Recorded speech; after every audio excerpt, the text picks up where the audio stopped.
पहला प्रश्न, क्या प्रेम के द्वारा सत्य को उपलब्ध हुआ जा सकता है? प्रेम और सत्य दो घटनाएं नहीं, एक ही घटना के दो पहलू।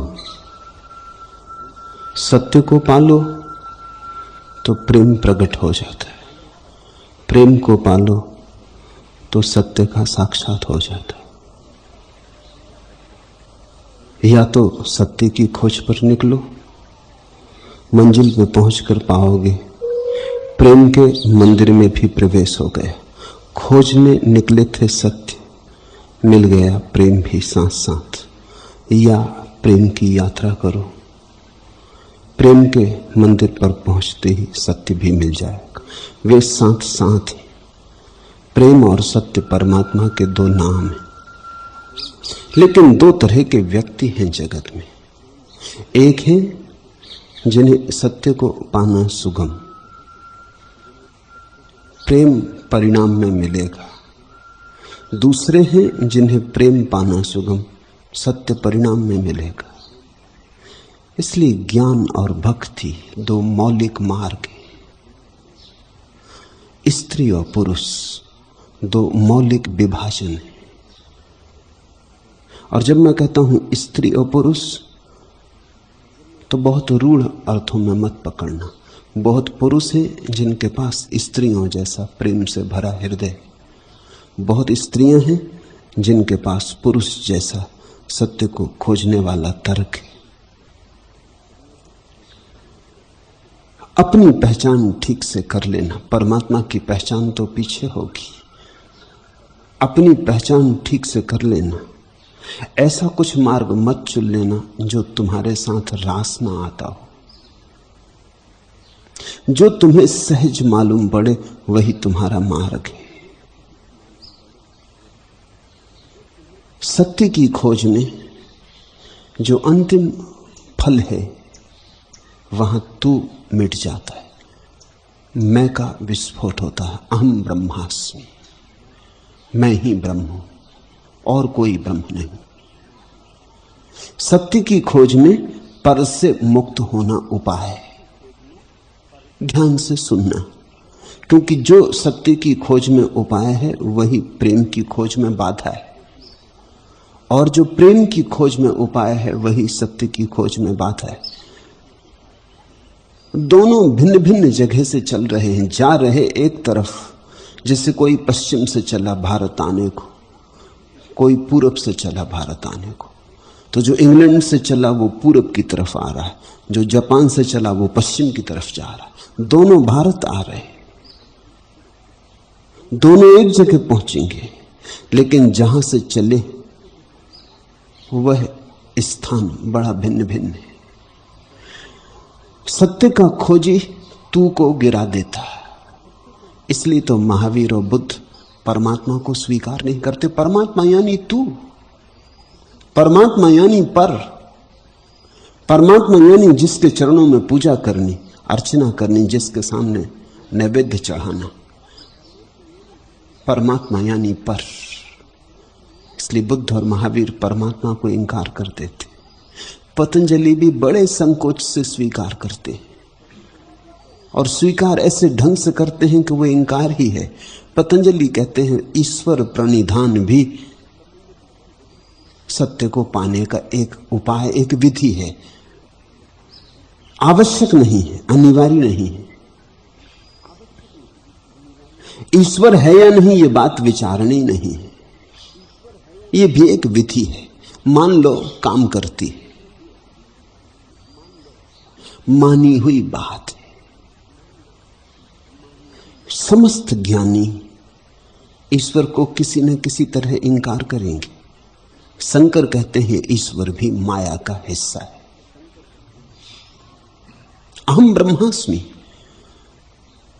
मेरा जो आत्यंतिक रूप है वह तो ब्रह्म स्वरूप है, लेकिन वो जो ईश्वर है मंदिर में विराजमान, वो तो माया का ही रूप है। वो तो संसार ही है। संसार यानी पर, दूसरा। स्वयं से बाहर गए कि संसार, फिर चाहे मंदिर ही क्यों ना जाओ या दुकान जाओ या बाजार जाओ, कोई फर्क नहीं पड़ता। स्वयं से बाहर गए तो संसार में गए। मंदिर भी उसी संसार का हिस्सा है जहां दुकान है। मंदिर और दुकान बहुत अलग अलग नहीं। सत्य का खोजी कहता है पर को भूलो। पर के कारण ही तरंग उठती। कोई भागा जा रहा है स्त्री को पाने, कोई भागा जा रहा धन को पाने, कोई भागा जा रहा प्रभु को पाने। सत्य का खोजी कहता है भाग दौड़ छोड़ो, जिसे पाना है तुम्हारे भीतर बैठा। अष्टावक्र का मार्ग भी सत्य का मार्ग है, इसलिए साक्षी पर जोर है। साक्षी हो जाओ, ऐसे गहन रूप से साक्षी हो जाओ कि तुम्हारे साक्षित्व की अग्नि में पर जल जाए, समाप्त हो जाए, राख रह जाए पर की, बचे मैं। तभी तो नमस्कार कर सकोगे स्वयं को। जहां कोई नहीं बचा, अब किसको नमस्कार करें, अब किसके चरणों में सिर झुकाएं? स्वयं ही बचा तो स्वयं को ही नमस्कार। प्रेम का खोजी ठीक विपरीत दिशा से चलता है। वो कहता है स्वयं को मिटाना है, सब कुछ समर्पित कर देना परमात्मा को। तू ही बचे, तू बचे, मैं ना बचूं। मैं गल जाऊं, पिघल जाऊं, खो जाऊं, तुझ में लीन हो जाऊं। तू ही बचे। इसलिए इस्लाम प्रेम की खोज मंसूर को बर्दाश्त न कर सका, क्योंकि मंसूर ने कहा अनल हक, मैं ही ब्रह्म हूं, मैं ही सत्य हूं। इस्लाम बर्दाश्त न कर सका। इस्लाम है भक्ति मार्ग। ये घोषणा भक्ति के विपरीत है। अगर तुम ही हो ब्रह्म तो फिर भक्ति कैसी, फिर भगवान कैसा? फिर न भक्ति है, न भगवान है, न भजन है, स्मरण नहीं। किसका करोगे स्मरण? स्मरण तो पर का ही होता है, सब स्मरण पर का है। इस्लाम मंसूर को बर्दाश्त न कर सका। मंसूर भारत में पैदा होता तो हम उसकी गणना महर्षियों में करते, ब्रह्म ऋषियों में करते। अरब में पैदा हुआ, फांसी लगी। यहूदी भी जीसस को बर्दाश्त न कर सके, क्योंकि जीसस ने कहा कि मैं और मेरा पिता जिसने मुझे बनाया, हम दोनों एक हैं। वो जो ऊपर है और जो नीचे है एक है। ये घोषणा यहूदियों को पसंद न पड़ी। प्रेम के मार्गी को ये बात कठिन मालूम पड़ेगी। ये तो प्रेम के मार्गी को अहंकार की घोषणा मालूम पड़ेगी। ये तो हद दर्जे का कुफ्र, ये तो आखिरी काफिरता। इससे बड़ा और कोई पाप नहीं हो सकता। समझने की कोशिश करना, क्योंकि भक्ति की पूरी व्यवस्था और है। वहां तो मैं को गलाना है, वहां तो कहना है किसी दिन कि मैं नहीं हूं, तू ही है। जलालुद्दीन रूमी की प्रसिद्ध कथा है। प्रेमी आया, प्रेयसी के द्वार पर दस्तक दी। भीतर से पूछा प्रेयसी ने, कौन है, कौन खटखटाता द्वार? प्रेमी ने कहा, मैं हूं तेरा प्रेमी, पहचाना नहीं? भीतर सन्नाटा हो गया, बड़ा उदास सन्नाटा हो गया। कोई उत्तर ना आया। प्रेमी जोर से खटखटाने लगा कि क्या तू मुझे भूल गई? प्रेयसी ने कहा, क्षमा करो, इस घर में दो के रहने के लायक जगह नहीं, दो यहां न समा सकेंगे। प्रेम गली अति सांकरी, तामे दो न समा। और तुम कहते हो मैं हूं तेरा प्रेमी। लौट जाओ, अभी जब पक जाओ लौट आना। प्रेमी चला गया, जंगल पहाड़ों में भटकता, ध्यान करता, पूछता, रोता, गाता, सोचता, विचार करता, कैसे कैसे पाऊं प्रवेश। अनेक दिन आए गए, चांद उगे बुझे, सूरज निकला डूबा, महीने वर्ष बीते। तब एक दिन प्रेमी वापस लौटा, द्वार पर दस्तक दी। प्रेयसी ने पूछा, कौन? प्रेमी ने कहा, अब मत पूछो, अब तू ही तू है। कहते हैं द्वार खुल गए, तत्क्षण द्वार खुल गए। ये द्वार परमात्मा के द्वार है। तो प्रेम में समर्पण मार्ग है, स्वयं को जला डालना, राख कर डालना। सत्य में निखारना है, संघर्ष है, सब बुराई काटनी है और आत्यंतिक रूप से पर से सारे संबंध तोड़ लेने, असंबंधित असंग हो जाना। लेकिन चमत्कार तो यही है कि दोनों एक ही जगह पहुंच जाते हैं। कैसे पहुंच जाते हैं? जब तू गिर जाता है ज्ञानी का, तो मैं बच नहीं सकता, क्योंकि मैं और तू साथ साथ बचते। मैं और तू एक ही सिक्के के दो पहलू हैं। तुम कैसे कहोगे कि मैं हूं जब तू ना रहा? जब ज्ञानी का तू गिर गया तो मैं को कैसे बचाएगा? मैं बच नहीं सकता।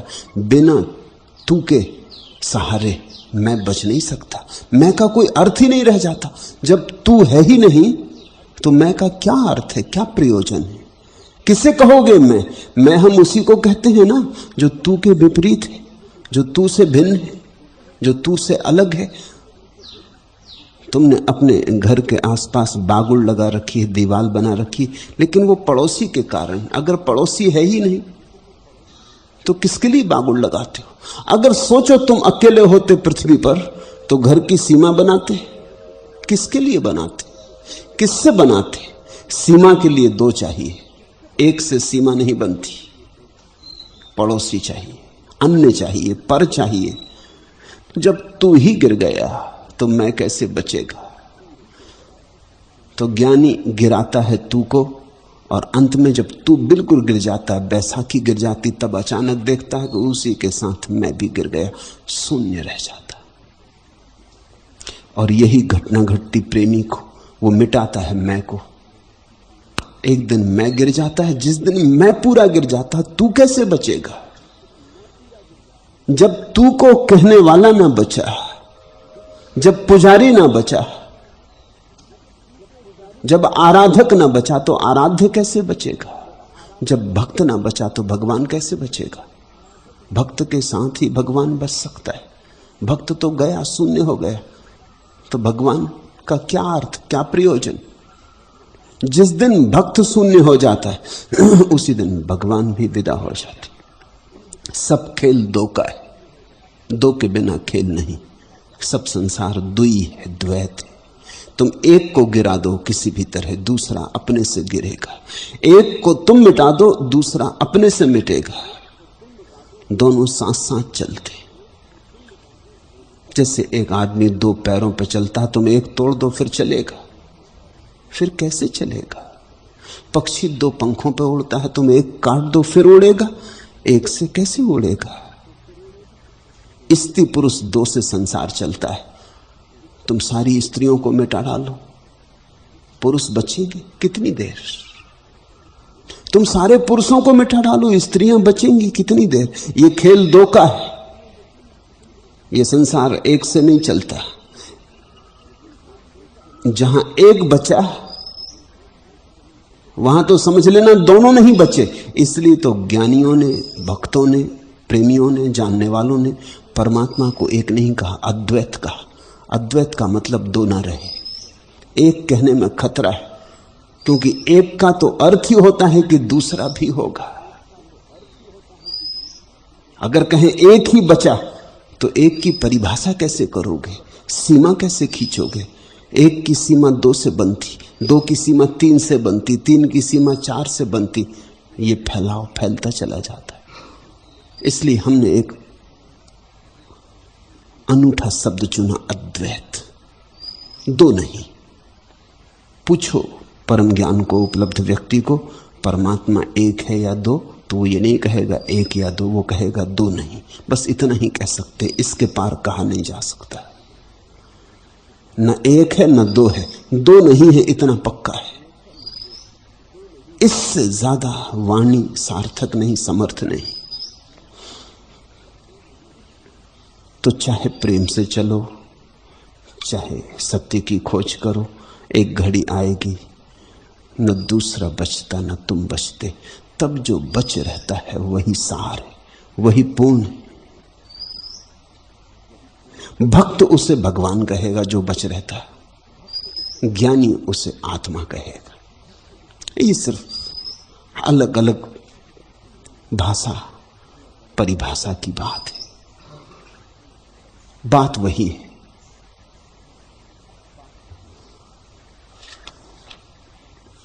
इसलिए सबसे महत्वपूर्ण है यह खोज लेना कि तुम कहां हो, तुम क्या हो, तुम कैसे हो।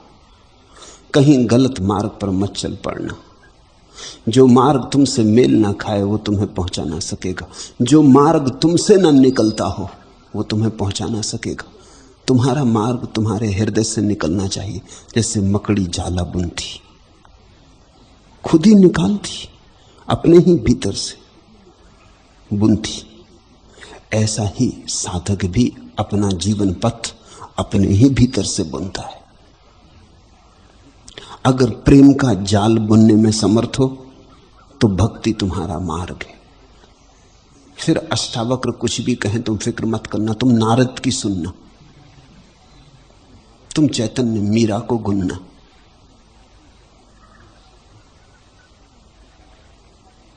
लेकिन अगर तुम पाओ कि यहां हृदय से प्रेम के धागे निकलते नहीं, प्रेम का जाल बनता नहीं, तो घबरा मत जाना, रोने मत बैठ जाना, कोई अड़चन नहीं है। प्रत्येक के लिए उपाय है।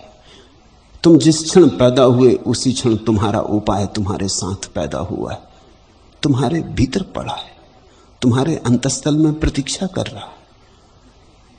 तो शायद सत्य का मार्ग तुम्हारा मार्ग होगा। तब नारद के पास फड़कना मत। मीरा कितने ही गीत गाया, तुम अपने कान बंद कर लेना, उसमें उलझना मत, क्योंकि वो उलझाव महंगा पड़ जाएगा।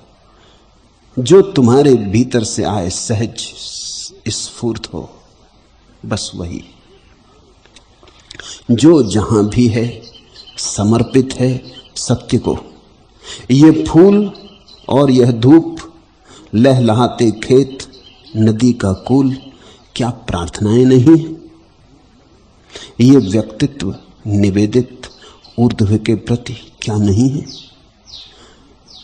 गौर से देखना फूल को वृक्ष पर, वृक्ष की प्रार्थना है। ये वृक्ष का ढंग है प्रार्थना करने का।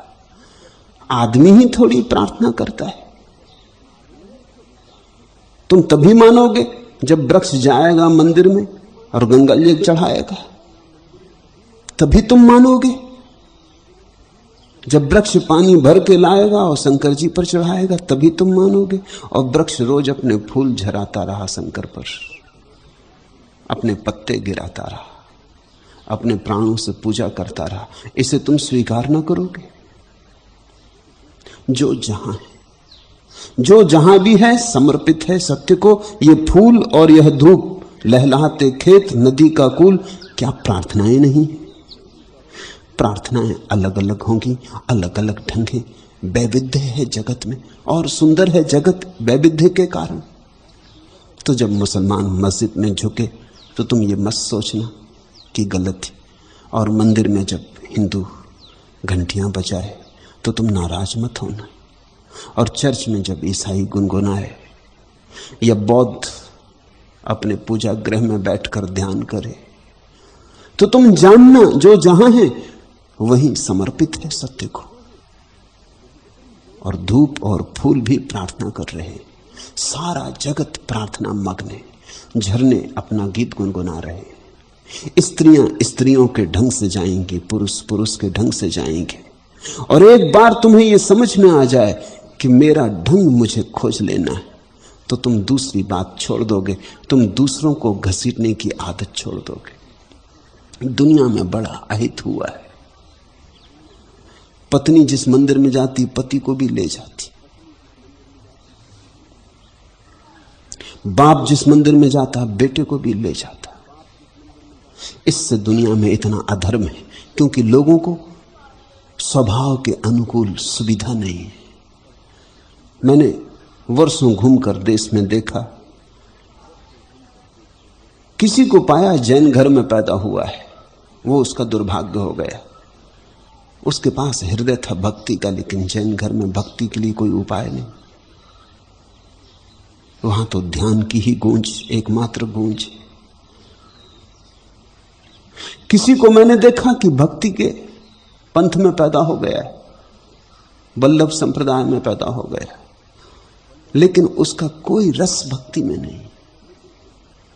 ध्यान से सुगंध उठती, लेकिन ध्यान से दुश्मनी है पैदाइश के कारण।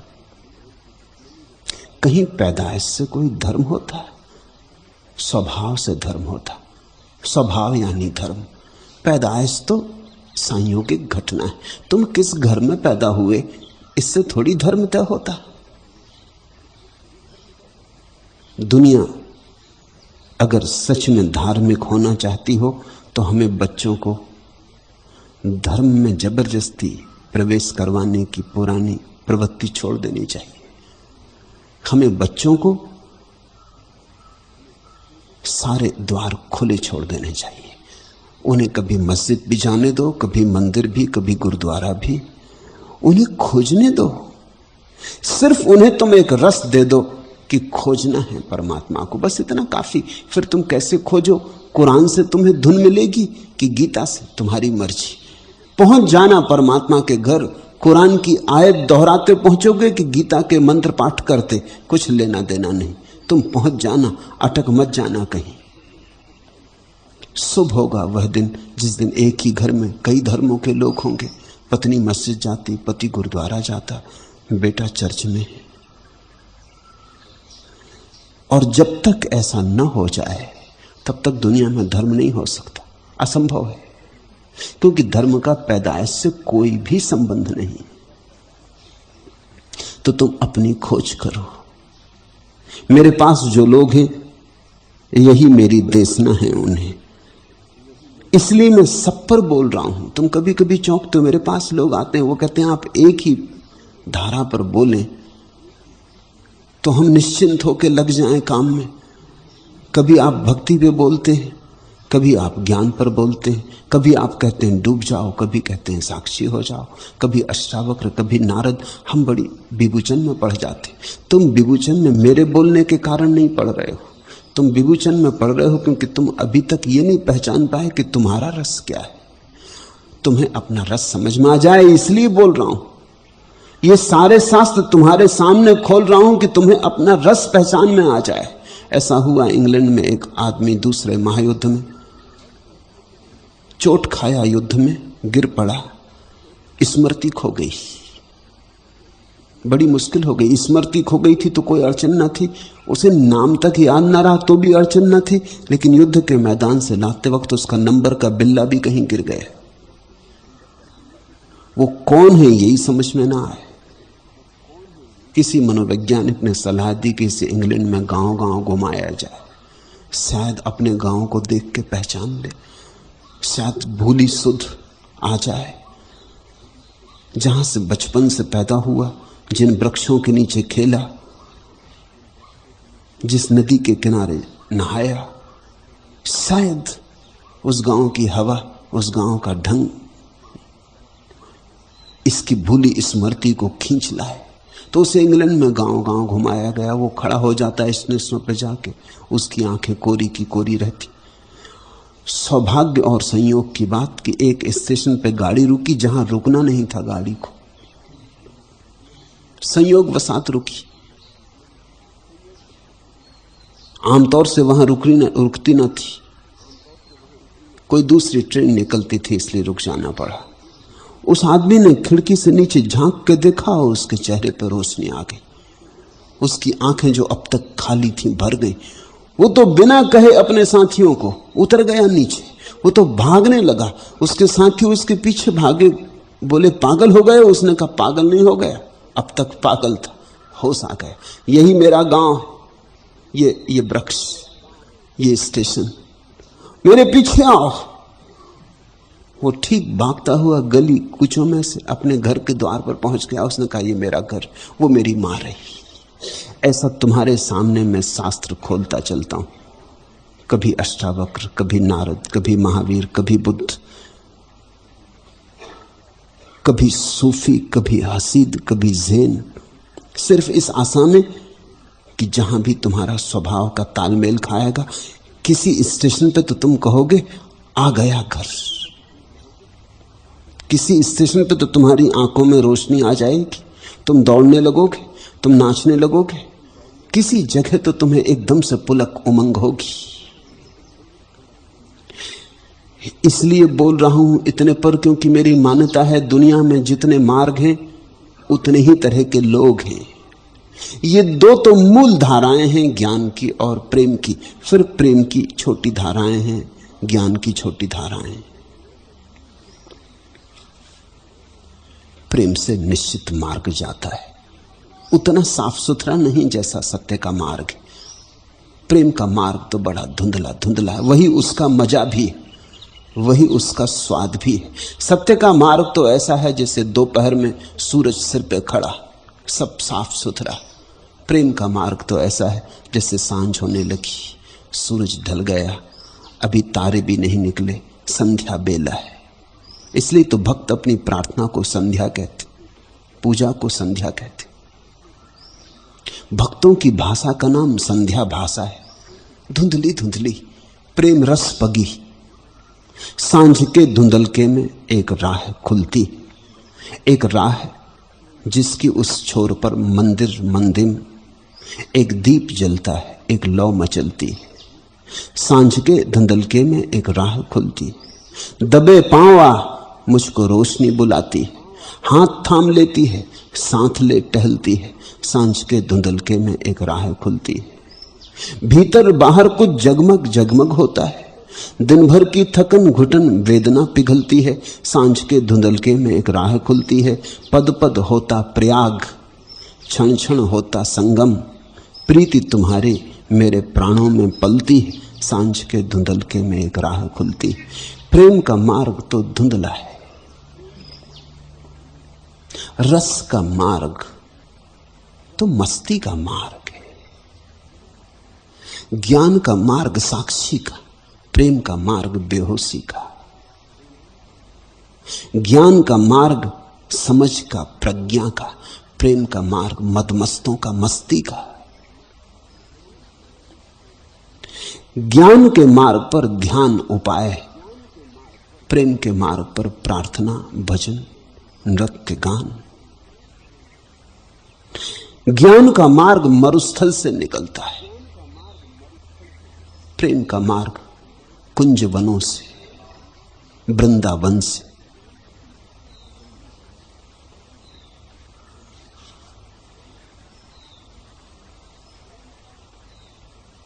ज्ञान का मार्ग या सत्य का खोजी बड़ी प्रखर बुद्धि का प्रयोग करता है,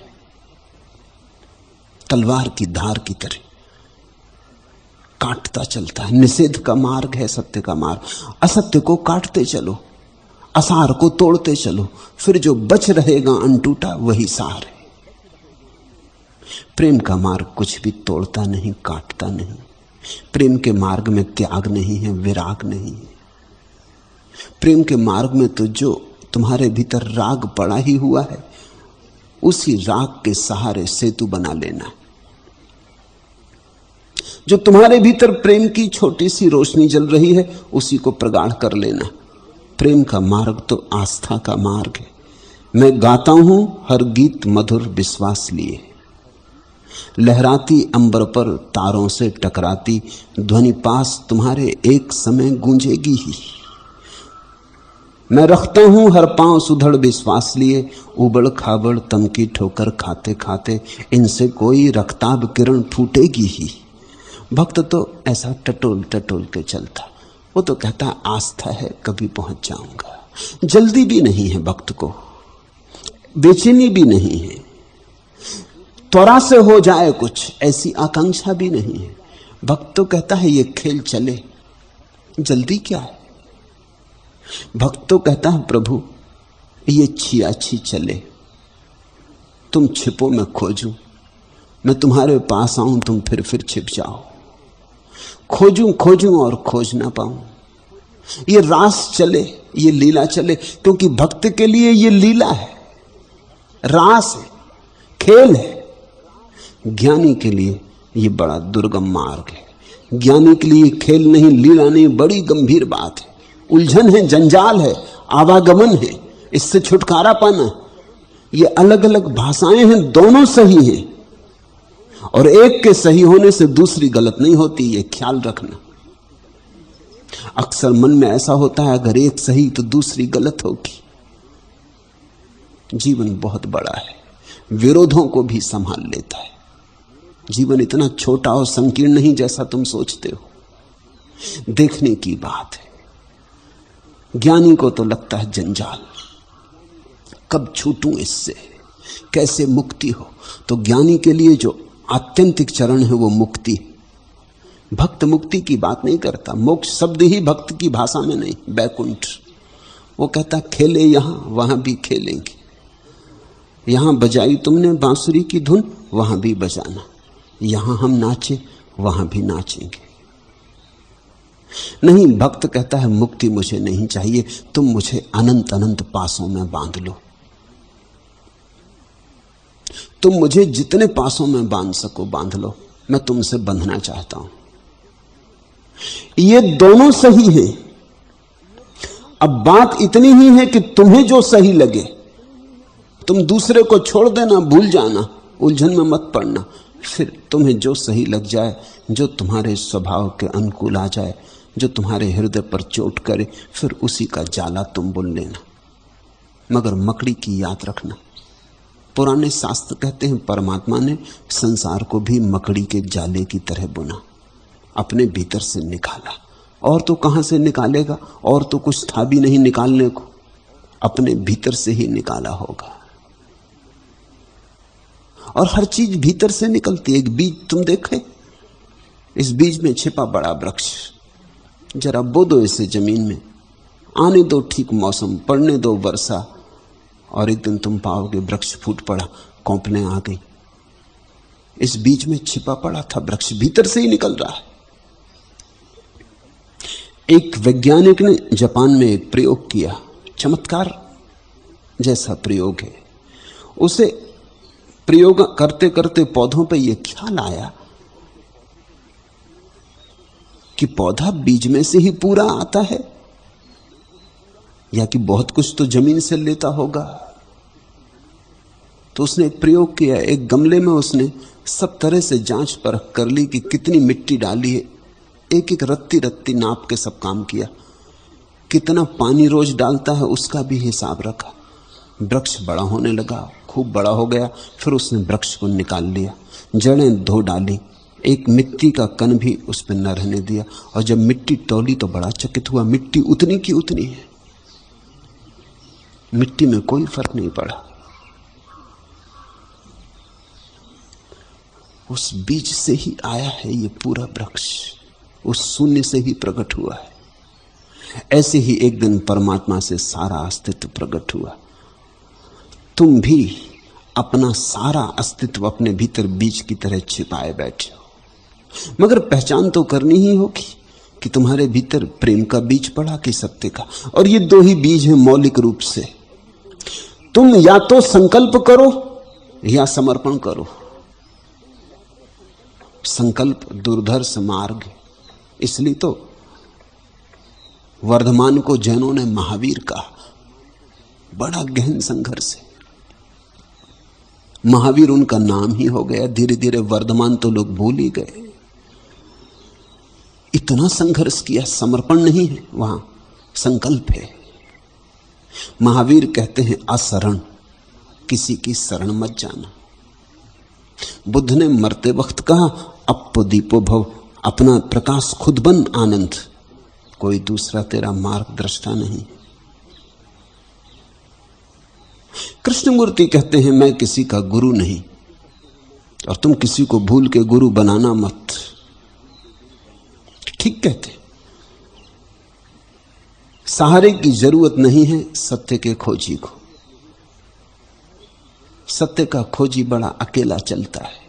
अकेला चलता है इसलिए मरुस्थल जैसा होगा ही, वहां से काव्य नहीं फूटता। बहुत बार मुझसे जैनों ने कहा है कि कुंद कुंद पर आप कुछ बोले, मैं नहीं बोलता।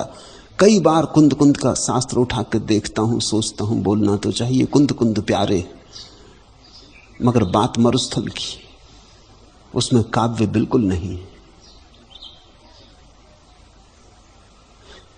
काव्य का उपाय ही नहीं। काव्य के जन्म के लिए प्रेम की थोड़ी सी धारा तो चाहिए, नहीं तो फूल नहीं खिलते, हरियाली नहीं उमकती, गीत नहीं गूंजते, सब सूखा सूखा है। सूखा लेना ही सत्य के खोजी का मार्ग है, इतना सूखा लेना कि सब रस सूख जाए। उसी को तो हम विराग कहते हैं, जब सब रस सूख जाए।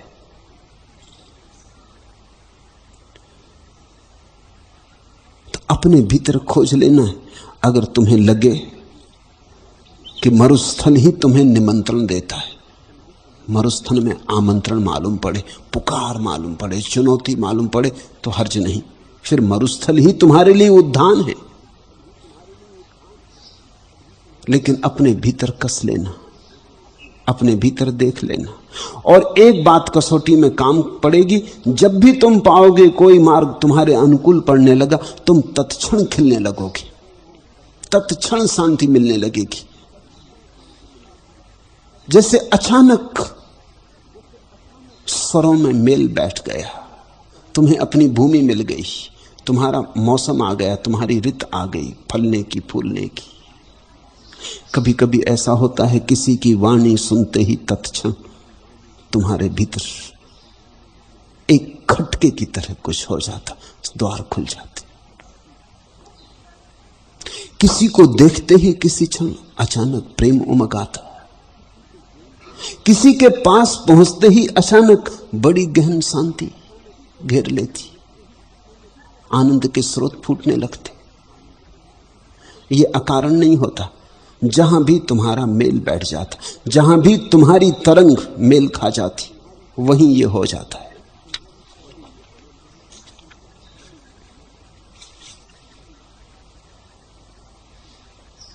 यहां मैं बोलता हूं,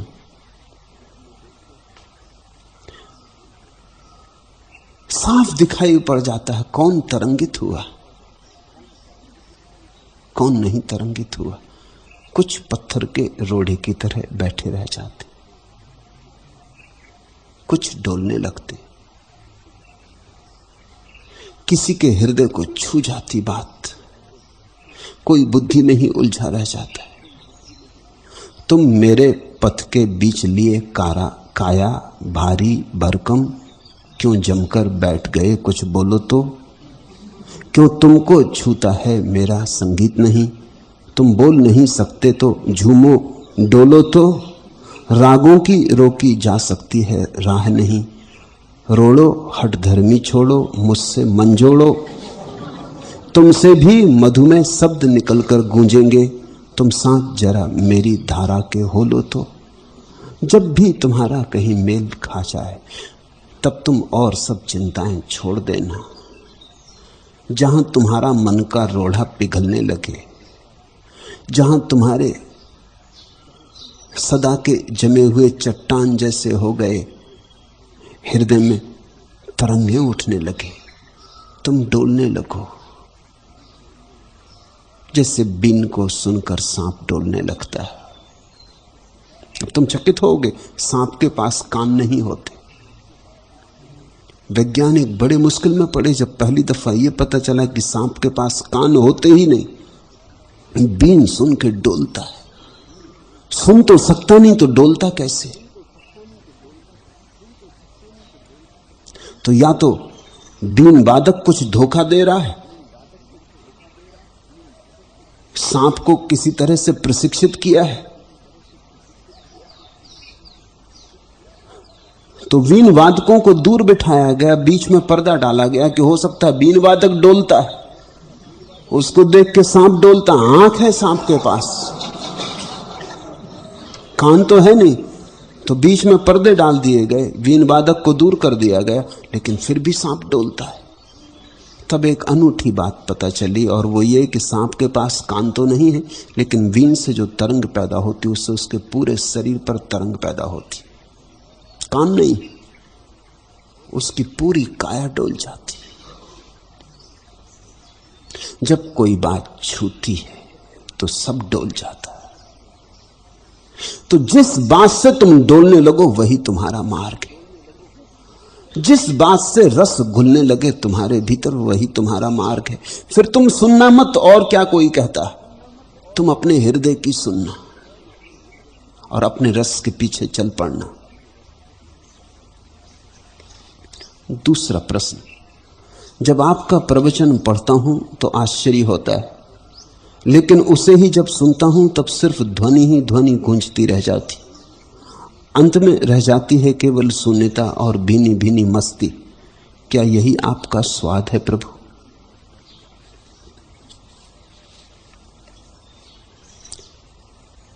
निश्चित ही तुम्हारी बुद्धि को समझाने को मैं कुछ भी नहीं कह रहा हूं। यहां मेरा प्रयास तुम्हारी बुद्धि को राजी करने के लिए नहीं। या तो कभी बोलता हूं भक्ति पर, तब प्रयास होता है कि तुम्हारा हृदय तरंगित हो, या कभी बोलता हूं ज्ञान पर, तब प्रयास होता है कि तुम हृदय बुद्धि दोनों का अतिक्रमण करके साक्षी बनो। लेकिन बुद्धि के लिए तो बोलता ही नहीं। बुद्धि तो खाद जैसी है, जितना खुजलाओ, खुजलाते वक्त लगता सुख, पीछे बड़ी पीड़ा आती। तुम्हारी बुद्धि के लिए नहीं बोल रहा हूं, तुम्हारे सिर के लिए नहीं बोल रहा हूं। या तो बोलता हृदय के लिए कभी, या बोलता उसके लिए जो सबके पार है, हृदय बुद्धि दोनों के। या तो साक्षी के लिए, या तुम्हारे भाव के लिए, या तुम्हारे प्रेम के लिए, या सत्य का तुम्हारे भीतर जागरण हो उसके लिए। और अधिकतम लाभ उन्हीं को होगा जो बुद्धि को छोड़ के सुनेंगे। बुद्धि से सुना कुछ खास सुना नहीं, शब्दों का सुन लेना कुछ सुनना नहीं। मैं जो बोल रहा हूं उसकी ध्वनि तुम्हें गुंजाने लगे, तुम सांप के तरह डोलने लगो। यह कोई तर्क नहीं है जो मैं यहां दे रहा हूं, एक उपस्थिति है। इस उपस्थिति से तुम आंदोलित हो जाओ। शुभ हो रहा है, फिक्र मत करो। जब होता है ऐसा तो बड़ी चिंता होती, क्योंकि आए थे सुनने और ये क्या होने लगा, ध्वनि ध्वनि गूंजती रह गई, हाथ तो कुछ आया नहीं ऐसा लगता। सोचा था कुछ ज्ञान लेके लौटेंगे, कुछ पोथी थोड़ी और बड़ी हो जाएगी बुद्धि की, थोड़ा और भार लेके लौटेंगे। ये क्या हुआ जा रहा है?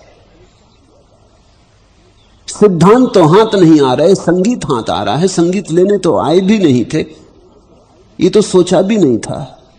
तो मन में चिंता भी व्याप्ति है, और ऐसा भी लगता है कहीं ऐसा तो नहीं हम गंवाए दे रहे हैं, क्योंकि सदा तो हमने जीवन में केवल शब्द ही जोड़े, सिद्धांत ही जोड़े।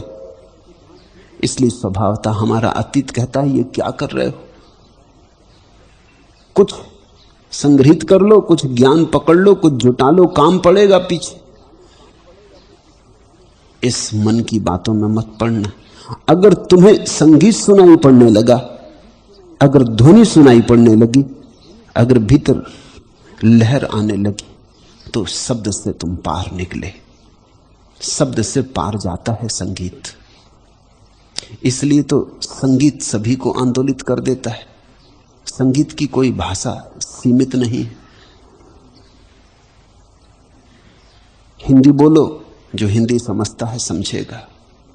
चीनी बोलो, जो चीनी समझता है समझेगा। जो चीनी नहीं समझता उसके लिए तो सब व्यर्थ है। लेकिन वीणा बजाओ,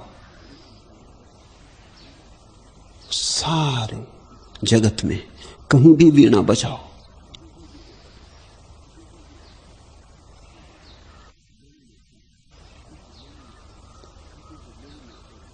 स्विट्जरलैंड में एक विश्व कवि सम्मेलन था। उसमें भारत से 2 कवि भाग लेने गए, एक हिंदी के कवि और एक उर्दू के। उर्दू के कवि थे सागर निजामी। हैरानी हुई, हिंदी के कवि को तो लोगों ने सुन लिया सौजन्यतावश, लेकिन कोई मांग ना आई कि फिर सुनाओ। लेकिन सागर निजामी को तो लोग पागल हो गए, खूब मांग आने लगी कि फिर से सुनाओ, फिर से सुनाओ। खुद सागर निजामी हैरान हुआ कि मामला क्या, इनको समझ में तो कुछ आता नहीं। लेकिन तरन्नुम, गीत तो पकड़ में आता था, शब्द पकड़ में नहीं आते थे। हिंदी कविता तो आधुनिक कविता थी, उसमें ना कोई तुक, ना कोई छंद, ना कोई लयबद्धता। सुन ली, अगर भाषा समझ में आती तो शायद कुछ समझ में भी आ जाता, भाषा समझ में नहीं आती तो फिर तो कुछ बचा नहीं। 6 घंटे तक सागर निजामी को लोगों ने बार बार सुना, थका डाला, मगर सागर निजामी चकित। पीछे पूछा लोगों से कि बात क्या है, तुम्हारी समझ में तो कुछ आता नहीं। उन्होंने कहा समझ का कोई सवाल भी नहीं, वो जो तुम गाते हो, वो जो धुन है वो पकड़ लेती, वो हृदय को मथ जाती। हम समझे नहीं, फिर भी समझ गए।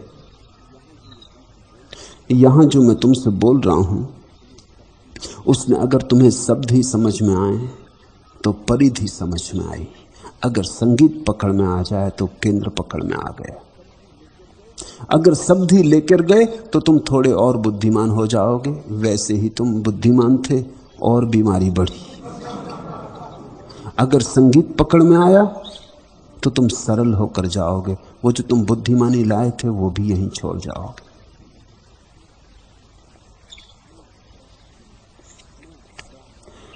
मैं भरा उमड़ा गगन भी, आज रिमझिम मेघ, रिमझिम है नयन भी। कौन कोना है गगन का आज सूना, कौन कोना प्राण मन का आज सूना। पर बरसता में बरसता है गगन भी, आज रिमझिम मेघ, रिमझिम है नयन भी। मौन मुखरित हो गया जय हो प्रणय की, पर नहीं परितप्त है तृष्णा हृदय की। पा चुका स्वर आज गायन खोजता हूँ, पा चुका स्वर आज गायन खोजता हूँ। मैं प्रतिध्वनि सुन चुका ध्वनि खोजता हूँ। पा गया तन आज मैं मन खोजता हूँ, मैं प्रतिध्वनि सुन चुका ध्वनि खोजता हूँ।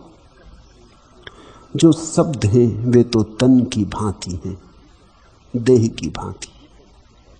उनके भीतर छिपा हुआ जो रस है वह शब्दों की आत्मा है। जब तुम डोलने लगो, जब तुम्हें मेरी ध्वनि घेरने लगे, तुम मेरी ध्वनि में खोने लगो।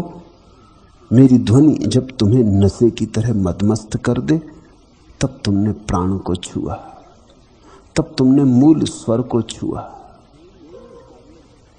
वेणुधारी वेणु तुम ऐसी बजाना, विस्मरणकारी कि गत वन प्रांत निर्गत।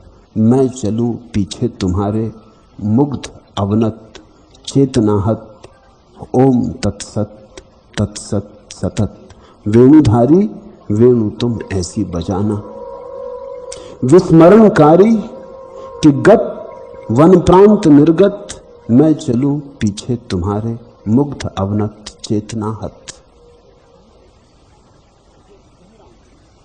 जो कह रहा हूं वह तो ऊपर ऊपर, जो तुम्हें दे रहा हूं वो कहने से बहुत भिन्न और बहुत गहरे।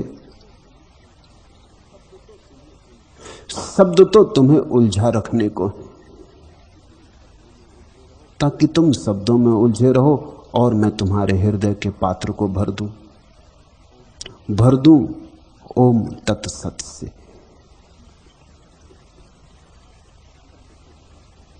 शब्द तो तर्क जाल है,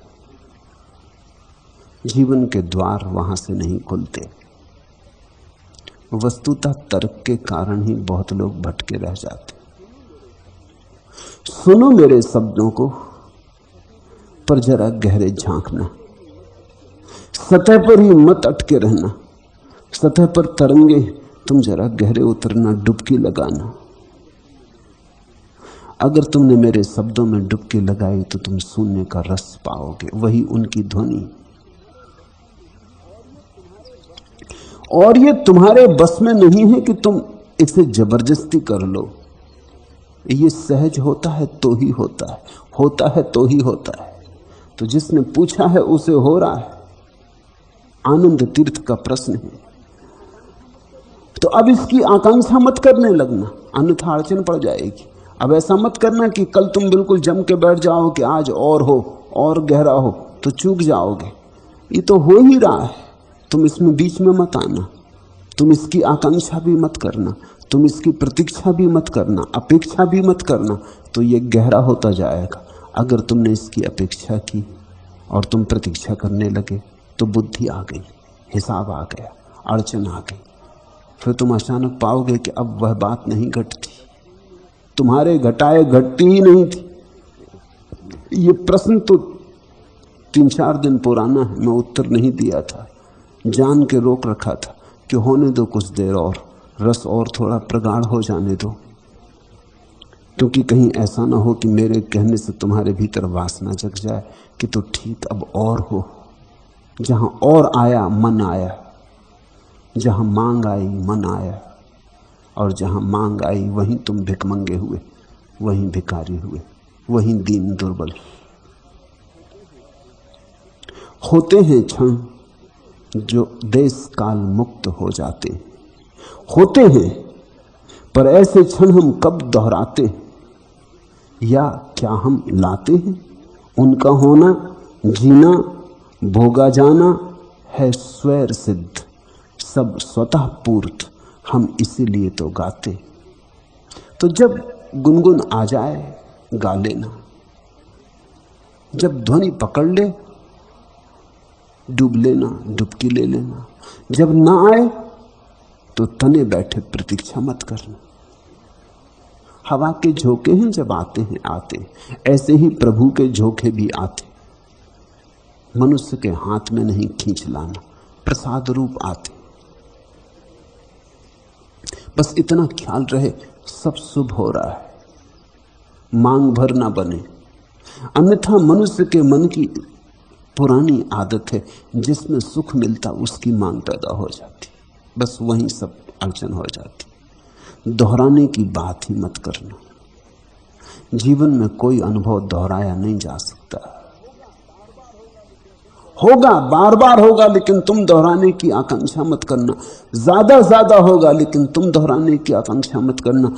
तुम तो जो प्रभु दे दे उसे स्वीकार कर देना, लेना। जिस दिन दे दे धन्यवाद, जिस दिन ना दे उस दिन भी धन्यवाद, क्योंकि जिस दिन ना दे समझना कि आज आवश्यकता ना थी, जरूरत ना थी। जिस दिन दे समझना जरूरत थी। तीसरा प्रश्न,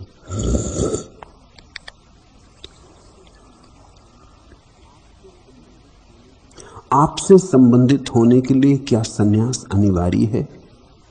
मैंने अभी संन्यास नहीं लिया है और न व्यक्तिगत रूप से आपसे मिला ही हूं, फिर भी आपके प्रति अजीब अनुभूतियों से भर जाता हूं। कभी रोता हूं और कभी आपको निहारता ही रह जाता हूं। प्रभु, ऐसा क्यों होता है और यह कि मैं क्या करूं? पहली बात, पूछा है आपसे संबंधित होने के लिए क्या संन्यास अनिवार्य है। ये ऐसे ही पूछना है जैसे कोई पूछे कि क्या आपसे संबंधित होने के लिए संबंधित होना अनिवार्य है। संन्यास तो केवल ढंग है, बहाना संबंधित होने का। ये तो एक उपाय है संबंधित होने का। किसी व्यक्ति का हाथ आप अपने हाथ में ले लेते तो क्या हम पूछते हैं कि प्रेम प्रकट करने के लिए क्या हाथ में हाथ लेना अनिवार्य है? किसी को हम छाती से लगा लेते तो क्या हम पूछते हैं कि क्या प्रेम के होने के लिए छाती से लगाना अनिवार्य है? अनिवार्य तो नहीं है। प्रेम तो बिना छाती से लगाए भी हो सकता है, लेकिन जब प्रेम हो तो बिना छाती से लगाए रह सकोगे? फिर से सुनो, प्रेम तो हाथ हाथ में पकड़े बिना भी हो सकता है, लेकिन जब प्रेम होगा तो हाथ हाथ में लिए बिना रह सकोगे?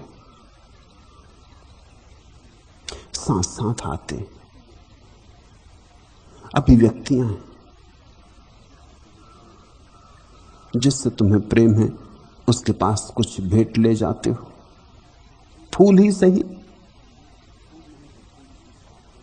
फूल नहीं तो फूल की पाखुरी ही सही।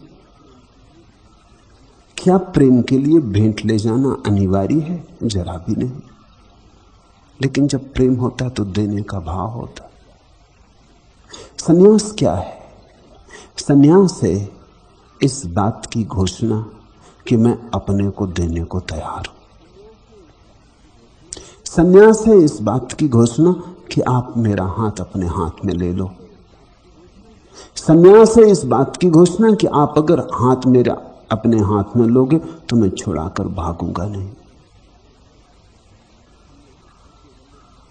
संन्यास तो केवल एक भाव भंगिमा है और बड़ी बहुमूल्य। मैं आपके संग साथ हूं, आप भी मेरे संग साथ रहना, इस बात की एक आंतरिक अभिव्यक्ति। पूछते हैं आपसे संबंधित होने के लिए क्या संन्यास अनिवार्य है?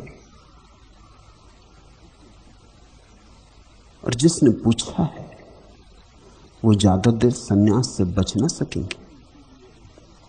पूछा ही इसीलिए है कि अब बात खड़ी हो गई है, प्राण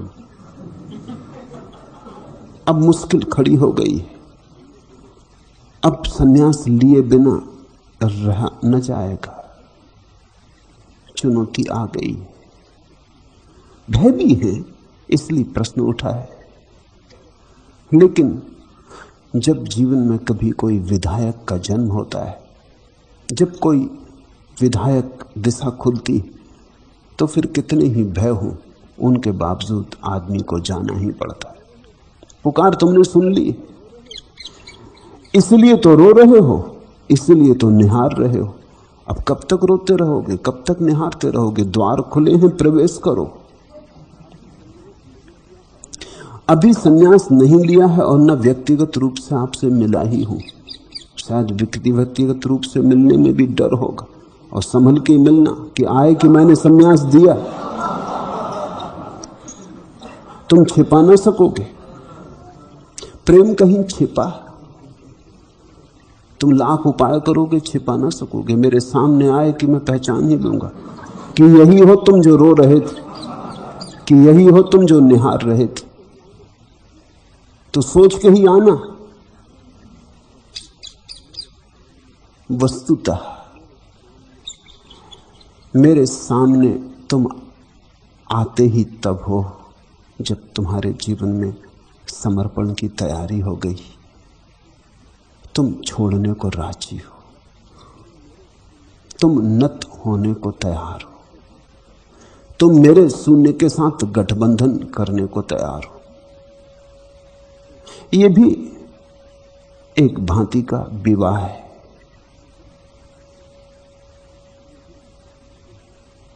ये भी 7 फेरे हैं। ये जो माला तुम्हारे गले में डाल दी कोई फांसी से कम नहीं।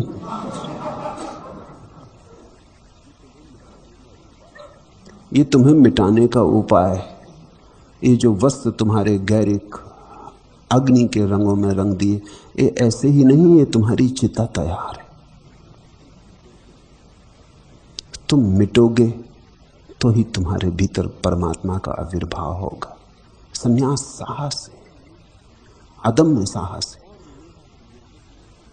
और मेरा संन्यास तो और भी, क्योंकि इसके कारण तुम्हें कोई समादर न मिलेगा, इसके कारण तुम्हें कोई पूजा, शोभा यात्रा, कोई जुलूस, कुछ भी ना होगा।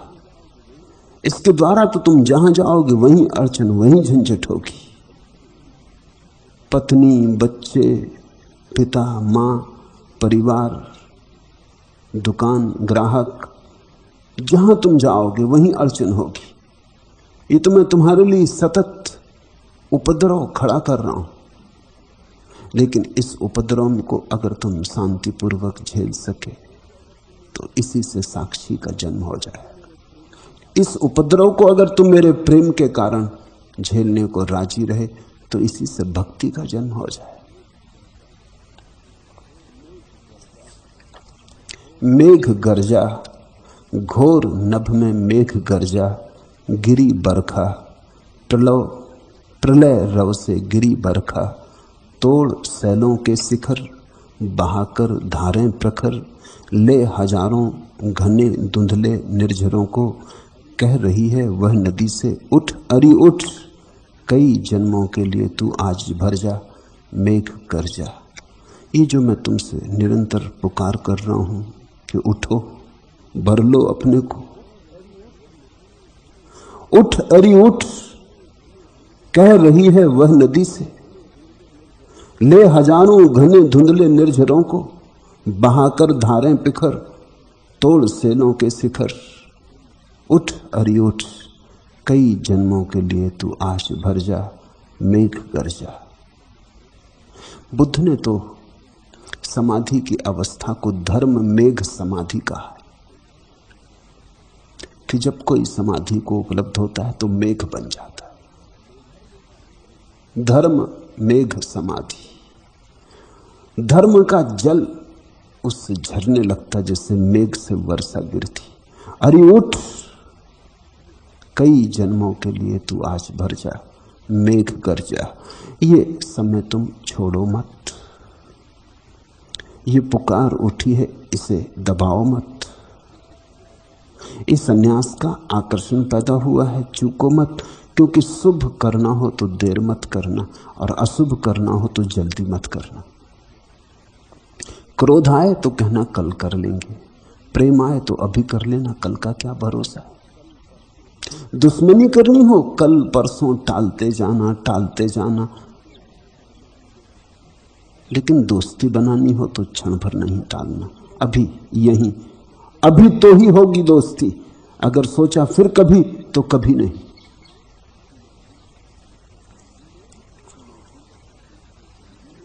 मैं भी तुमसे मिलने को आतुर हूं।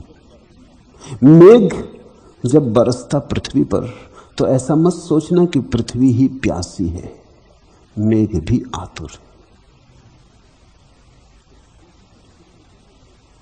पृथ्वी ही प्रसन्न नहीं होती जब जल की बूंदें उसके सूखे कंठ को गीला कर जाती, मेघ भी आनंदित होता।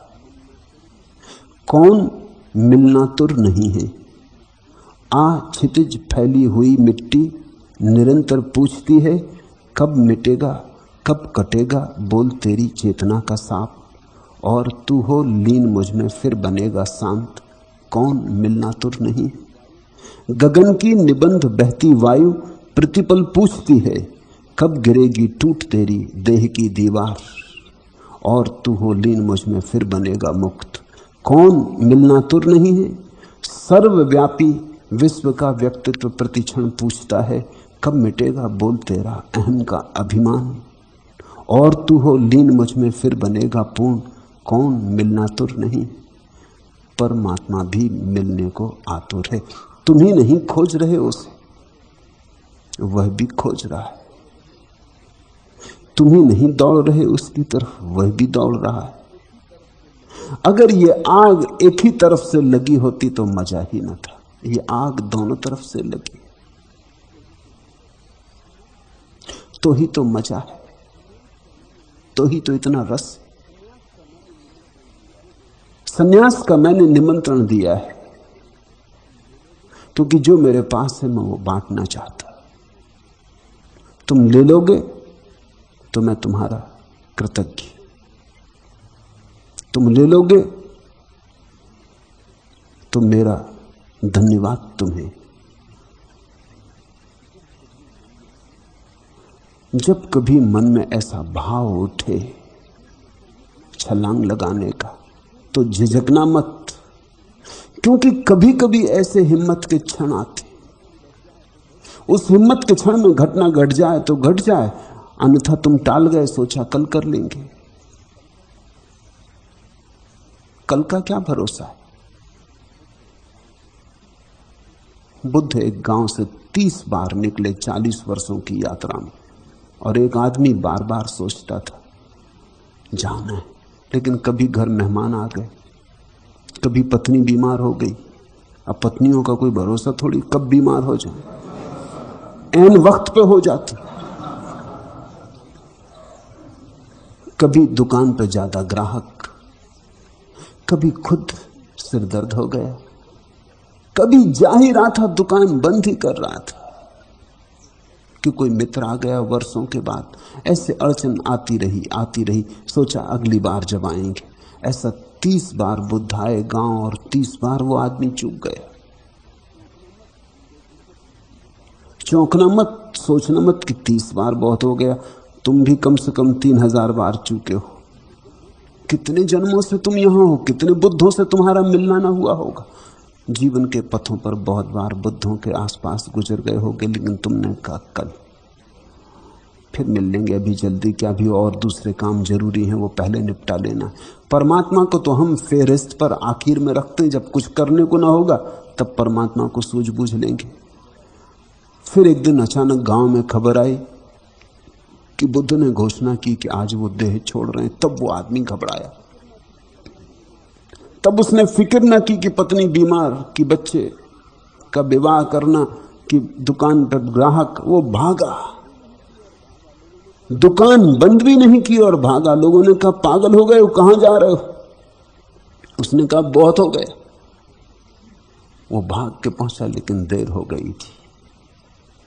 बुद्ध ने अपने भिक्षुओं से पूछा था घड़ी भर पहले, कुछ पूछना तो नहीं, अन्यथा मैं अब विलीन हूं, मेरा समय आ गया, मेरी नाव आ लगी किनारे, अब मैं जाऊं। भिक्षुओं ने कहा आपने बिना पूछे इतना कहा, बिना मांगे इतना दिया है, अब पूछने को कुछ भी नहीं। जो आपने दिया है उसे ही हम कहां समझ पाए, जो आपने कहा है उसे ही हम अभी कहां गुन पाए। जन्म जन्म लगेंगे हमें, तब कहीं हम उसका सार निकाल पाएंगे। भिक्षु तो रोने लगे। बुद्ध वृक्ष के पीछे जाके बैठ गए। उन्होंने शरीर का साक्षी भाव साधा, शरीर से अलग हो गए। मन का साक्षी भाव साध रहे थे, मन से अलग होते जाते थे। तभी वो आदमी भागता हुआ पहुंचा। उसने कहा कहां है बुद्ध, कहां है, अब और नहीं चूक सकता, अब कल नहीं बचा, क्योंकि अब वे जा रहे हैं। भिक्षुओं ने कहा आप चुप रहो, अब तुम चूक ही गए, हम तो उनसे विदा भी ले चुके। अब तो वे धीरे धीरे जीवन की परतों को छोड़कर आनंद की यात्रा पर जा रहा है। उनकी नाव तो किनारे से छूटने के करीब, अब नहीं, अब बहुत देर हो गई। लेकिन कहते हैं बुद्ध ने जैसे ही ये सुना, वो मन से छूट ही रहे थे। मन से छूट गए होते तब तो सुन भी नहीं सकते थे। मन की आखिरी जगह से नाव की रस्सी खोल रहे थे कि सुन लिया, कि वापस लौट आए, उठ के आए और कहा मत रोको, मेरे नाम पर लांछन रह जाएगा कि मैं जीवित था, कोई मेरे द्वार आया था, झोली लेके आया था और खाली हाथ लौट गया। नहीं, ऐसा मत करो, उसे क्या पूछना है पूछ लेने दो। उसने 30 साल तक भूल की, इससे क्या मैं भूल करूं। और जब भी आ गया वह, तभी जल्दी। 30 साल में भी कौन आता। अनेक लोग हैं जो 30-30 जन्मों तक नहीं आते। जब ऐसा भाव जगे तो हिम्मत करना। जग के कीचड़ कांदों से लथपथ मटमैली, काल कंटकित झंखाड़ों में अटकी झटकी, चित चिरबत्ती जीवन के श्रम ताप स्वेश से बुसी किचैली, चादर का अब मोह निवारो। दलदल जंगल पर्वत मरुथल मारी मारी फिरी, शिथिल विकथित काया से जीर्ण सीर्ण यह बसन उतारो।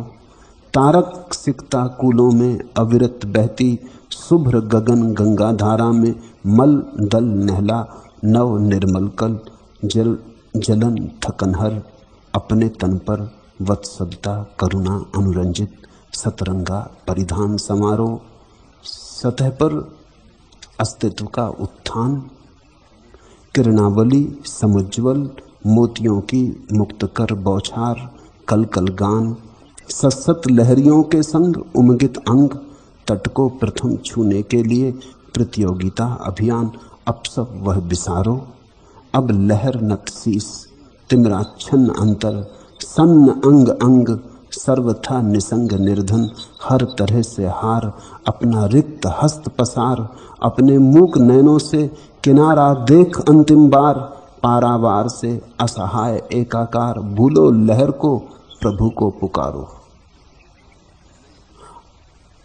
जब आ जाए घड़ी, मन जब राजी हो, चूक मत जाना उस क्षण को।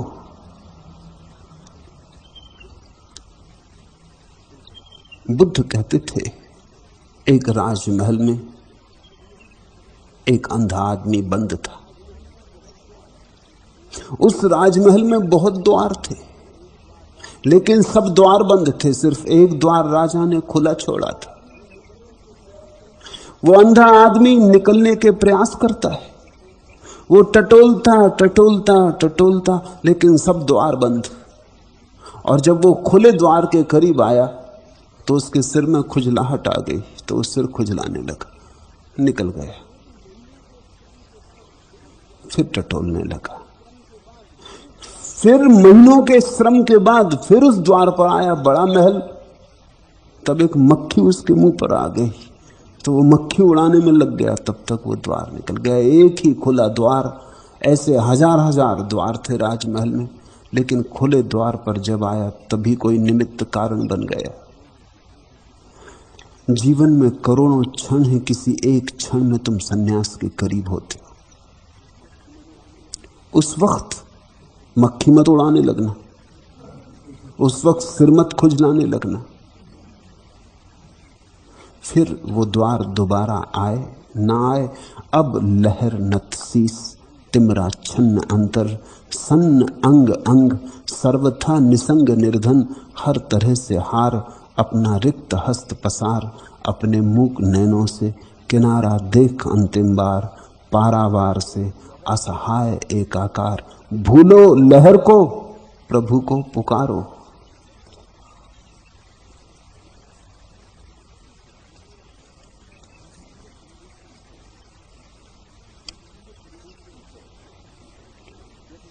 पूछा है, व्यक्तिगत रूप से आपसे अभी तक मिला नहीं, फिर भी आपके प्रति अजीब अनुभूतियों से भर जाता हूं। कभी रोता हूं, कभी आपको निहारता रह जाता हूं। शुभ लक्षण है। कहीं तालमेल बैठ रहा,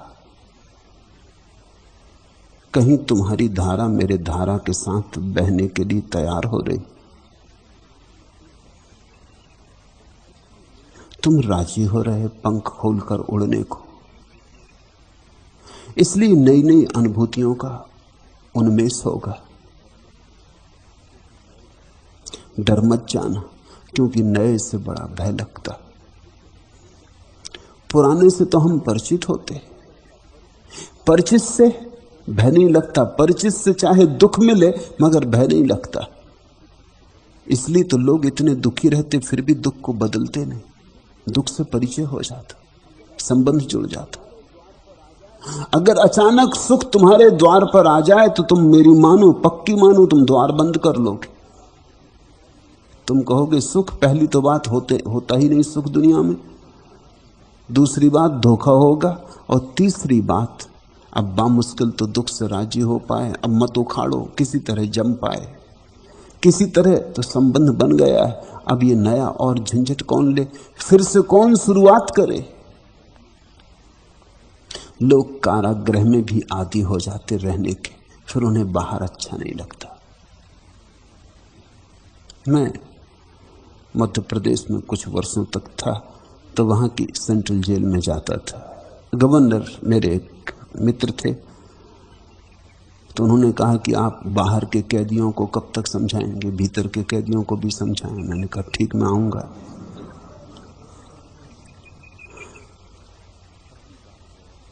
तो वहां पहली बार गया जेल में, तो मैंने जो लोग देखे, दोबारा गया कुछ महीने बाद, वही लोग। वर्ष बीतते गए, कभी कोई छूट जाता, फिर महीने 2 महीने के भीतर वापस जेल में आ जाता। मैंने एक बूढ़े कैदी से पूछा, तू कितनी बार जेल में आया? उसने कहा, ये मेरा 13वीं बार आया हूं। तो बाहर रहने में अड़चन क्या है तुझे? कहता, बाहर अच्छा नहीं लगता, सब मित्र परिजन यही हैं, अपने वाले सब यही। बाहर बड़ी अजनबीपन सा लगता है, किससे बोलो, किससे बात करो। फिर 1000 झंझटें हैं बाहर, रोटी रोजी कमाओ, मकान ढूंढो, रहने का इंतजाम करो। यहां सब सुविधा है, न रोटी रोजी की फिक्र, न राशन लेने लाइन में खड़े होना पड़ता, न सुबह 4 बजे से पानी भरने के लिए नल पर खड़े रहो। सब यहां सुविधा है। ये तो लाखों का महल है, वो कहने लगा। डॉक्टर जब जरूरत तो डॉक्टर आता है। इतनी सारी सुविधा के लिए ये थोड़ी सी जंजीरें सहना कुछ महंगा सौदा नहीं। फिर शुरू आया था तो बुरा भी लगता था, अब तो सबसे दोस्ती भी हो गई, पुलिस वाले भी पहचानते, अपने वाले हैं, जेलर भी जानता, ये अपना घर है, अब कहां जाना। छोड़ देते हैं तो मैं महीने 2 महीने में फिर उपाय करके भीतर आ जाता हूं। कारागृह में भी तुम ज्यादा देर रह गए तो घर बन जाता, और तुम जिस कारागृह में हो इसमें कई जन्मों से हो। इसलिए अगर कभी तुम्हें बाहर के पक्षियों के गीत बुलाएं जो मुक्त हैं, अगर उनकी वाणी तुम्हें पुकारे, तो तुम इन जंजीरों को तोड़ने की हिम्मत करना। और मजा तो यह है कि इस कारागृह में कोई दूसरा जंजीरों पर पहरा नहीं दे रहा है, तुम ही पहरा दे रहे हो। कोई दूसरा तुम्हें रोक नहीं रहा है, कोई संतरी तुम्हारे सिर पे नहीं खड़ा है, तुम ही रोक रहे हो। यहां तुम्हारे दुख का कारण तुम हो। कभी अगर तुम्हें आकाश में उड़ते पक्षियों का इशारा मिल जाए तो मैं तुमसे कहता हूं, द्वार खुले हैं तुम्हारे पिंजड़े के, किसी ने बंद किया नहीं। संन्यास का इतना ही अर्थ है कि तुम नए को प्रयोग करने को तैयार हो। संन्यास का इतना ही अर्थ है कि तुम पुराने दुख के साथ संबंध तोड़ने की हिम्मत रखते हो। संन्यास का इतना ही अर्थ है कि तुम जीवन को एक नई शैली, एक नया परिधान देने को राजी हो, तुम एक प्रयोग करने को राजी हो। संन्यास साहस है। और तुम्हारे भीतर जो नई नई अनुभूतियों की तरंगें बह रही हैं, वे तरंगें खो ना जाएं, क्योंकि तरंगें आती हैं, अगर तुम उन तरंगों को जीवन में स्वीकार ना करो तो खो जाती। तरंगें उठती हैं, अगर उन तरंगों के साथ तुम अपने जीवन को रूपांतरित ना करो तो तरंगें सदा नहीं उठेंगी, आएंगी, खो जाएंगी। धीरे धीरे उन तरंगों के भी आदी हो जाओगे। अगर तुम किसी मुक्त पुरुष की वाणी को बार बार सुनते रहो और कुछ ना करो तो धीरे धीरे तुम सुनने के आदी हो जाओगे। फिर चोट ना पड़ेगी, फिर तुम्हारे भीतर कोई हलन चलन ना होगा, आंख से आंसू ना बहेंगे। जो मित्र पूछे हैं, अभी नया नया संपर्क है, इस नए संपर्क में नई अनुभूतियां उठ रही हैं। इसके पहले कि ये अनुभूतियां अपना अर्थ खो दें, इसके पहले कि ये तरंगें जड़ हो जाएं, इसके पहले कि तुम इन तरंगों को भी धीरे धीरे स्वीकार कर लो और ये भी पुरानी पड़ जाएं, छलांग ले लेना। कभी रोता हूं, कभी आपको निहारता रह जाता हूं। रोना खबर है इस बात की कि संबंध हृदय से बन रहा है। बुद्धि से बने तो कभी रोना नहीं आता।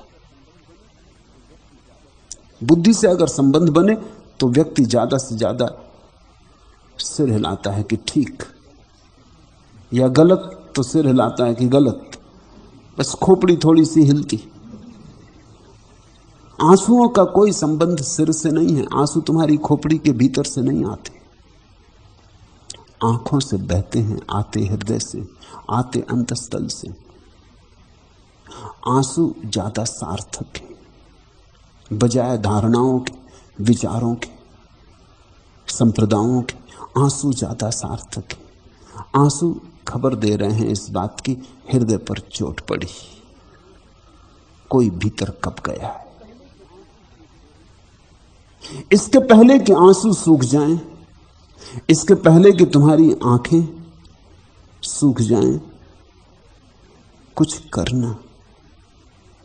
आंसुओं को शुभ संकेत मानो और उनके इशारे पे चलो। अगर तुम आंसुओं के इशारे पे चल सके, आंसुओं को तुमने अंगीकार किया, आंसुओं का इंगित समझा, उनकी भाषा पहचाने और कुछ तुमने किया, तो जल्दी ही तुम पाओगे आंसुओं के पीछे छिपी हुई एक अनूठी हंसी तुम्हारे पूरे जीवन पर फैल जाएगी। सन्यास मेरे लिए कोई उदास बात नहीं है। सन्यास तो हंसता फूलता आनंद मग्न जीवन का एक नया वितान, एक नया विकास है। तुम बंद हो, कुंद हो, छोटे हो, पड़े हो कारागृह में शरीर के, मन के। सन्यास तो इस बात की खबर है पूरा आकाश तुम्हारा, सब तुम्हारा। भोगो, जागो। ये जो रस बरस रहा है जगत में, ये तुम्हारा है, तुम्हारे लिए बरस रहा है। ये चांद तारे तुम्हारे लिए चलते, ये फूल तुम्हारे लिए खिलते। तुम इन्हें भोगो, तुम इस रस में डूबो। अगर प्रेम का मार्ग पकड़ो तो भोगो, अगर ज्ञान का मार्ग पकड़ो तो जागो। दोनों सही है, दोनों पहुंचा देते हैं। और मेरे सन्यासियों में दोनों तरह के सन्यासी। वस्तुतः मेरा सन्यास कोई संप्रदाय नहीं, सारे जगत के धर्मों से लोग आए। ऐसी घटना कभी पृथ्वी पर घटी नहीं। तुम ऐसा कोई स्थान न पा सकोगे जहां तुम्हें हिंदू मिल जाएं, मुसलमान मिल जाएं, ईसाई मिल जाएं, यहूदी मिल जाएं, बौद्ध मिल जाएं, जैन मिल जाएं, सिख मिल जाएं, पारसी मिल जाएं, और जहां आके सबने अपनी जीवन धारा को एक गंगा में डुबा लिया, जहां कुछ भेद नहीं।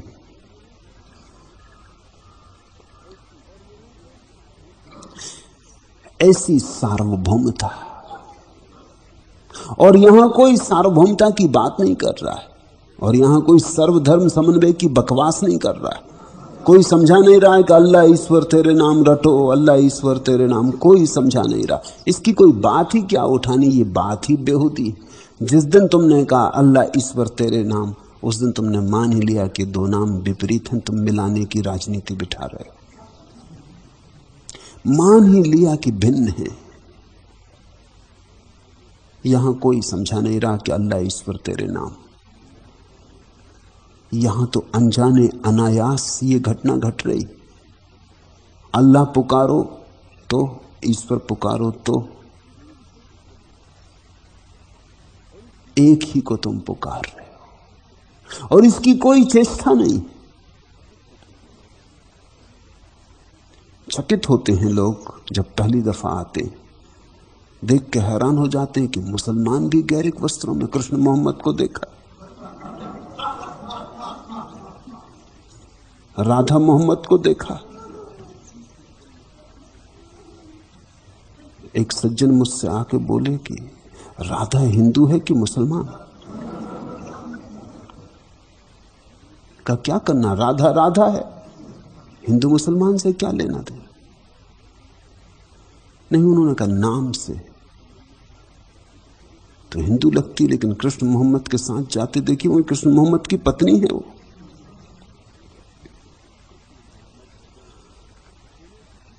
कृष्ण मोहम्मद हो गए हैं। फासले बिना किसी के गिराए, बिना किसी की चेष्टा के, बिना किसी तालमेल बिठाने का उपाय किए अपने आप घट रही है बात। अपने आप जब घटती है तो उसका मूल्य बहुत है, उसका सौंदर्य अनूठा, उसमें एक प्रसाद होता। ऐसा सन्यास पृथ्वी पर पहले कभी घटा नहीं। तुम एक अनूठे सौभाग्य से गुजर रहे हो, समझोगे तो चूकोगे नहीं, नहीं समझे तो पीछे बहुत पछताओगे। तुम एक अनूठे स्रोत के करीब हो, जहां से बड़ी धाराएं निकलेंगी, गंगोत्री के करीब हो, पीछे बहुत पछताओगे। पीछे गंगा बहुत बड़ी हो जाएगी, सागर पहुंचते पहुंचते सागर जैसी बड़ी हो जाएगी, लेकिन अभी गोमुख से जल गिर रहा है, अभी गंगोत्री पर है। अभी जिन्होंने इस जल को पी लिया, फिर दोबारा नहीं ऐसा मौका मिलेगा। फिर काशी में भी गंगा है, लेकिन फिर गंदी बहुत हो गई, फिर न मालूम कितने नाले आ गिरे। गंगोत्री पर जो मजा है, जो स्वच्छता है, फिर दोबारा नहीं। तो जितने जल्दी तुम सन्यास ले सको उतना शुभ है। ये सन्यास की गंगा तो बड़ी होगी, ये पूरी पृथ्वी को घेरेगी। ये गैरिक वस्त्र अब कहीं एक जगह रुकने वाले नहीं, ये सारी पृथ्वी को घेरेंगे। पीछे तुम आओगे कहीं प्रयाग में, काशी में, तुम्हारी मर्जी, लेकिन मैं तुमसे कहता हूं अभी गंगोत्री पर आ जाओ तो अच्छा।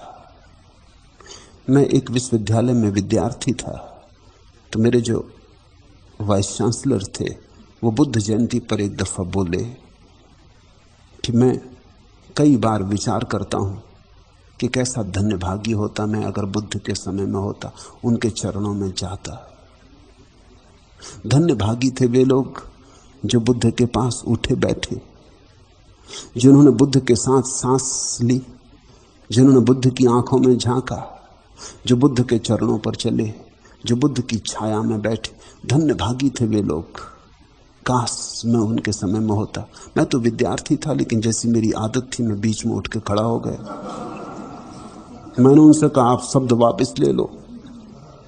उन्होंने कहा क्यों? मैंने कहा ये आपकी लफ्फाजी है, क्योंकि मैं आपसे कहता हूं कि आप उस समय भी थे और आप बुद्ध के पास नहीं गए। वो थोड़े घबराए, वो थोड़े बेचैन भी हुए कि ये मामला क्या हो गया। मैंने कहा मैं निश्चित कहता हूं कि आप उस समय भी थे, रहे तो होंगे कहीं ना। पुनर्जन्म को मानते हैं? हिंदू ब्राह्मण थे। कहा कि मानता हूं। उनका कहीं तो रहे होंगे ना। पशु पक्षी थे कि आदमी, आप क्या कहते? अब पशु पक्षी कहने को वो भी राजी नहीं थे, तो कहा कि आदमी रहा होंगे।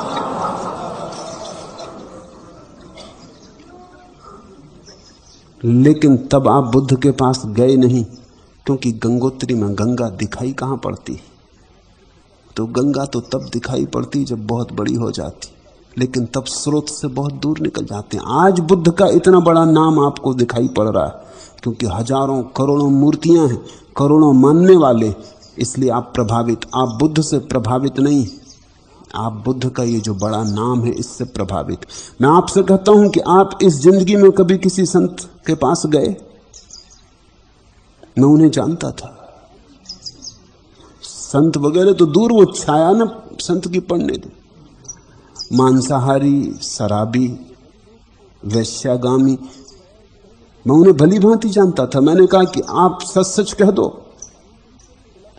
आपको मैंने और जगहों में तो देखा है, क्लब घरों में देखा है, शराब पीते देखा है, और मुझे शक है कि अभी भी आप पिए हुए। नहीं तो इतनी बात आप कह नहीं सकते थे। बेहोशी में कह रहे हैं कि बुद्ध के समय में अगर होता, धन्य भाग। ये नशे में कह रहे होंगे आप, क्योंकि आप में मैंने धर्म की तरफ तो कभी कोई झुकाव नहीं देखा। आप पक्के राजनीतिक, बिना राजनीतिक हुए कोई वाइस चांसलर आजकल हो ही नहीं सकता। गधे से गधे राजनीतिक वाइस चांसलर होकर बैठे। तो मैंने उनसे कहा कि आप वापस ले लो ये शब्द।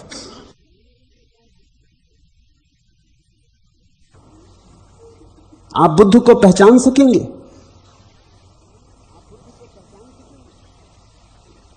उन्हें कोई राह न सूझी। तो उन्होंने कहा कि बात तो समझ में आती कि शायद मैं ना गया होता अगर बुद्ध होते भी। शायद ये बात भी ठीक है कि उनका नाम ही अब इतना बड़ा है। पीछे मुझे बुलाया और कहा कि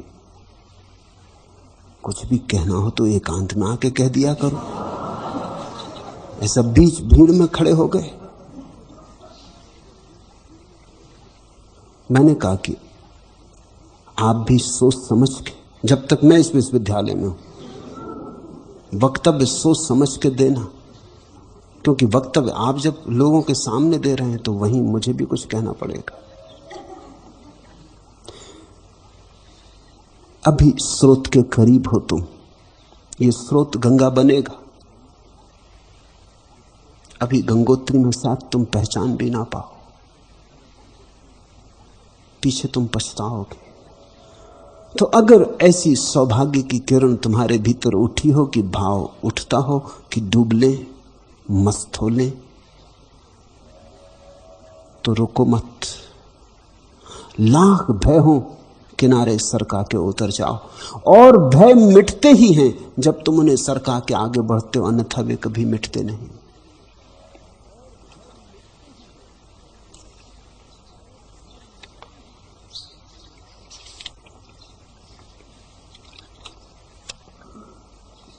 दाना तू, खेती भी तू, बारां भी तू, हासिल भी तू, राह तू, राहरू भी तू, रहबर भी तू, मंजिल भी तू, ना खुदा तू, बेहर तू, कश्ती भी तू, साहिल भी तू, मैं भी तू, मीना भी तू, साकी भी तू, महफिल भी तू। यहां तो कुछ और तुम्हें थोड़ी सिखा रहा हूं। सन्यास यानी तुम्हारी याद तुम्हें दिलानी, और तुम सब कुछ हो। मैं भी तू, मीना भी तू, साकी भी तू, महफिल भी तू। मेरे पास सिर्फ तुम्हें वही दे देना है जो तुम्हारे पास है ही। मैं तुम्हें वही देना चाहता हूं जो तुम्हारे पास है, जो तुम लिए बैठे हो और भूल गए हो, और जिसका तुम्हें विस्मरण हो गया है। तुम्हें तुम्हारा स्मरण दिला देना है। सन्यास उस स्मरण की तरफ एक व्यवस्थित प्रक्रिया है।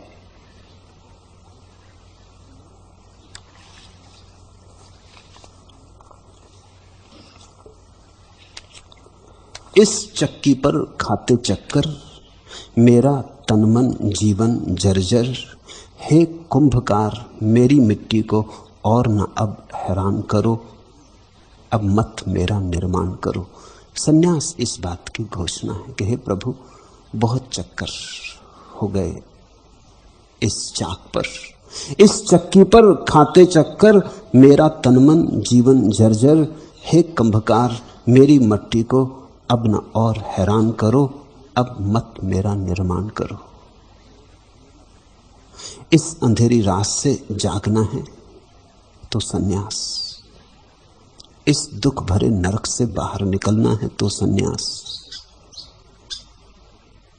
सुबह को पास लाना है तो सन्यास, जीवन को परमात्मा की सुगंध से भरना है तो सन्यास। सन्यास का अर्थ है तुमने तैयारी दिखला दी कि तुम मंदिर बनने को तैयार हो। अब परमात्मा की मौज हो तो आ विराजे तुम्हारे हृदय में। हरि ओम तत्सत।